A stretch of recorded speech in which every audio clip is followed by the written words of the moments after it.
បាទសួស្តីបងប្អូនទាំងអស់គ្នាដែលចូលចិត្តរៀនរូបវិទ្យាតាមរយៈ Channel Physics and Sport បាទស្វាគមន៍មកកាន់ Channel Physics and Sport បាទសួស្តីបងប្អូនបាទជាពិសេសថ្នាក់ទី9បាទជួបគ្នាម្ដងទៀតនៅការដោះស្រាយកំណែលំហាត់ថ្នាក់ទី9ទំព័រទី25បាទលំហាត់របស់យើងគឺត្រូវនឹងលំហាត់លេខ6បាទយើងចាប់ផ្ដើមពីលំហាត់លេខ6ទៅតោះឥឡូវយើងមកកុំឲ្យផាត់ពេលយូរយើងចូលលំហាត់យើងតែម្ដងតោះឥឡូវយើងមើលប្រធានលំហាត់របស់យើងគឺលំហាត់លេខ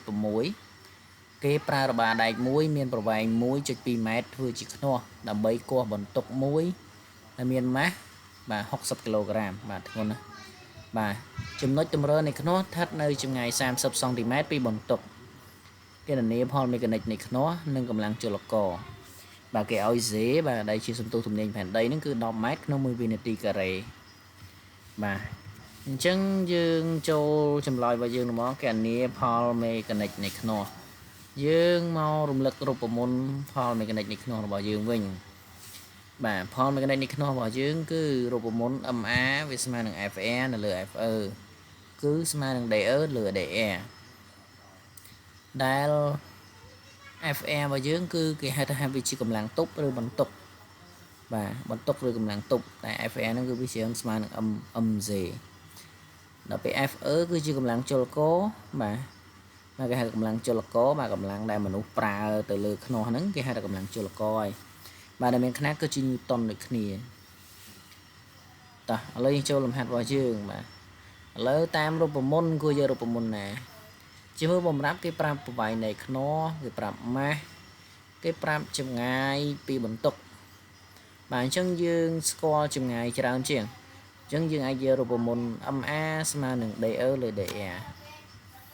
បាទនេះគឺ MA ស្មើ DE លើ DR ជាមើលដោយបាទDR យើងស្គាល់មុនបាទ DR គឺ30សង់ទីម៉ែត្របាទចំណែក DE របស់យើងបាទគឺស្មើនឹងប្រវែងរបារទាំងអស់ដែលធ្វើខ្នោះហ្នឹងគឺ 1.2 ម៉ែត្របើសិនយើងគិតទៅគឺ120សង់ទីម៉ែត្របាទខ្ញុំបំបែកចឹងទៅមកបាទអញ្ចឹងគឺ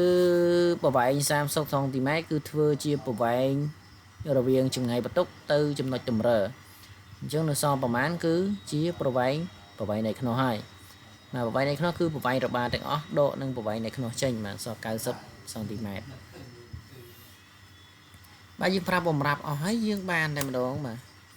យើងបាន MA គឺស្មើនឹង DE បាទគឺ90នៅលើ30បាទស្មើនឹង3 MA គឺជាຂະຫນາດផលមេកានិកផលចំណេញបានមកពីការប្រើម៉ាស៊ីនងាយរបស់យើងហ្នឹងម៉ាស៊ីនងាយរបស់យើងគឺខ្នោះហើយ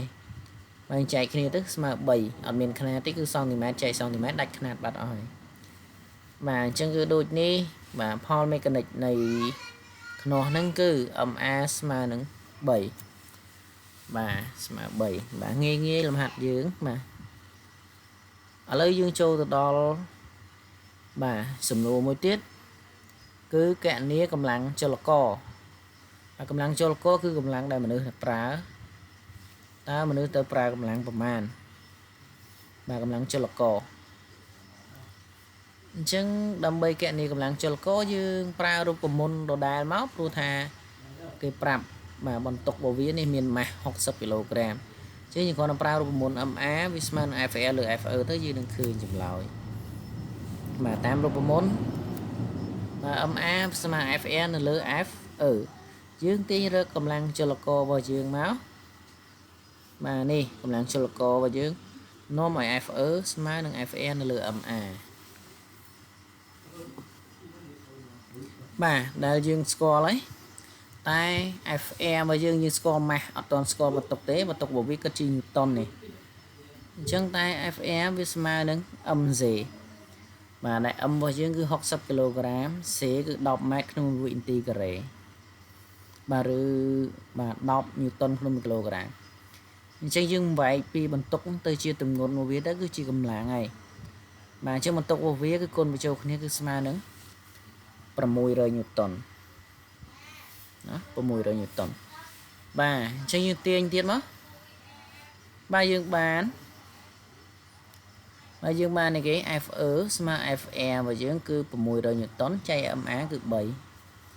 បាទនៅពេលយើងចែកគ្នាមកយើងឃើញថាចម្លើយគឺស្មើ200 Newton បាទអញ្ចឹង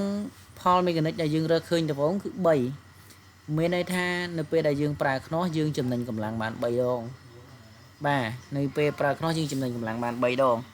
បើបន្ទុកនឹងទម្ងន់600 Newton អញ្ចឹងយើងត្រូវយកទម្ងន់ទាំងអស់ចែកនឹង3អញ្ចឹងយើងឃើញថាកម្លាំងដែលត្រូវប្រើដើម្បីលើក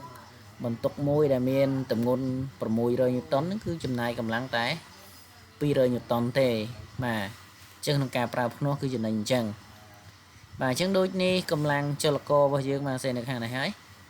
បាទគឺ FE ស្មើនឹង200 Newton បាទយើងបញ្ចប់ត្រឹមនឹងហើយបាទអញ្ចឹងលំហាត់នឹងខ្លីបាទជួបគ្នានៅលំហាត់ក្រោយបន្តទៀតគឺលំហាត់លេខ7បាទកំណែលំហាត់ថ្នាក់ទី9យើងដដែលបាទអញ្ចឹងអរគុណសម្រាប់ការទស្សនាវីដេអូមួយហ្នឹងហើយបើសិនជាបងប្អូនមានចម្ងល់អីតាក់ទងទៅនឹងមេរៀននេះបងប្អូនអាច comment សួរនៅខាងក្រោមនេះបានបាទហើយកុំភ្លេចចូល Subscribe Channel នឹងផងបាទដើម្បីតាមដានវីដេអូមេរៀនហើយនឹងបាទកីឡាបាល់ទះបាទអញ្ចឹងអរគុណបាទ